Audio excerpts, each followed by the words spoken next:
দিল্লির লালকেল্লা হচ্ছে ভারতের স্বাধীনতার প্রথম আগুন। 1857 সালে এই মাটিতে গর্জে উঠেছিল বিদ্রোহের ঝড়। কিন্তু এই যুদ্ধের মাঝে একজন সাধারণ মানুষ লিখে গিয়েছিলেন অসাধারণ সাহসের গল্প। হাই বন্ধু, আমি রাজু। আজকে আলোচনা করব দিল্লির লালকেল্লা সম্বন্ধে, যে আমাদের ভারতের ইতিহাসের প্রথম আগুন দিল্লির লালকেল্লা। এই লালকেল্লা যে রক্ষা করেছিল সেই ব্যক্তি কে ছিলেন এবং কিভাবে ইংরেজদের হাত থেকে লালকেল্লা রক্ষা করেছিলেন, আমি সমস্ত কিছু এই ভিডিওতে আলোচনা করবো। তো আপনারা অবশ্যই ভিডিওটি প্রথম থেকে শেষ পর্যন্ত স্কিপ না করে দেখবেন, তাহলে লালকেল্লা সম্বন্ধে আপনাদের অনেক কিছু তথ্য জানা হয়ে যাবে। তো চলুন বেশি কথা না বলে ভিডিওটি শুরু করি। লালকেল্লার শেষ রক্ষক 1857 সালের মে মাস। দিল্লির লালকেল্লা তখন যুদ্ধের আগুনে জ্বলছে। সিপাহী বিদ্রোহ ভারতের প্রথম স্বাধীনতার কণ্ঠস্বর হয়ে উঠেছে। মুঘল সম্রাট বাহাদুর শাহ জাফরকে বিদ্রোহীরা তাদের নেতা ঘোষণা করেছে। কিন্তু তখন ব্রিটিশ ফৌজ দিল্লি দখলের জন্য প্রচণ্ড আক্রমণ শুরু করেছে। তোপের গোলায় কেল্লার দেওয়াল কেঁপে উঠছে, ধোঁয়ায় আকাশ ঢেকে যাচ্ছে, আর বিদ্রোহীদের মধ্যে আতঙ্ক ছড়িয়ে পড়ছে। চারিদিকে মৃত্যুর ছায়া, তবুও লালকেল্লা দাঁড়িয়ে আছে ভারতের গর্বের প্রতীক হয়ে। আর এই যুদ্ধের মাঝে ছিলেন 35 বছর বয়সের একজন দিল্লির লালকেল্লার রক্ষক, যার নাম গোপাল দাস। গোপাল ছিলেন কৃষক পরিবারের ছেলে, যিনি লালকেল্লার ফটকে পাহারা দিয়ে তার স্ত্রী আর 2 সন্তানের সংসার চালাতেন। তার বাবা তাকে ছোটবেলায় লালকেল্লার গল্প শুনিয়েছিলেন, শাহজাহানের স্বপ্ন, মুঘলদের গৌরব। আর এই কেল্লার দেওয়ালে লেখা আছে ভারতের ইতিহাস। গোপালের কাছে এটা শুধু কর্মক্ষেত্রে নয়, এটা ছিল তার হৃদয়ের এক টুকরো। সেই রাতে ব্রিটিশ সৈন্যরা লালকেল্লার প্রধান ফটকের দিকে এগিয়ে আসছিল এবং তাদের সেই গোলাবর্ষণ কেল্লার দেওয়াল ভেঙে পড়ছিল, আর বিদ্রোহীরা ভিতরে আটকে পড়েছিল।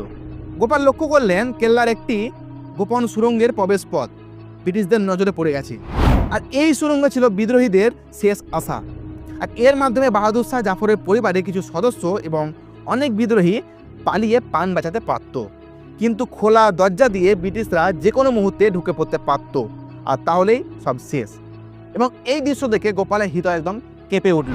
তিনি জানতেন তার স্ত্রী আর 2 সন্তান ছোট্ট গ্রামে তার জন্য অপেক্ষা করছেন, কিন্তু তিনি আরও জানতেন লালকেল্লা শুধু একটি দুর্গই নয়, এটি হচ্ছে ভারতের একটি স্বপ্ন, একটি গৌরব। তিনি দ্বিধা করলেন না।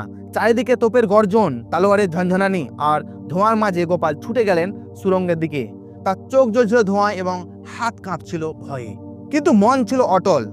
তিনি একা হাতে ভারী পাথরে দরজা টেনে বন্ধ করতে শুরু করলেন। প্রতি মুহূর্তই মৃত্যু তার কাছে এগিয়ে আসছিল, কিন্তু তিনি থামলেন না। অবশেষে তিনি দরজা বন্ধ করে দিলেন আর সুড়ঙ্গের পথ আটকে দিলেন।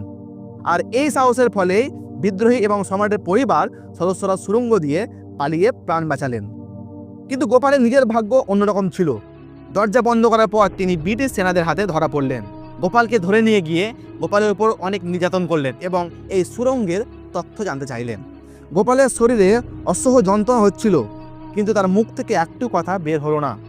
তিনি শুধু মনে মনে তার সন্তানদের মুখ দেখেছিলেন আর ভাবছিলেন লালকেল্লার গৌরবের কথা।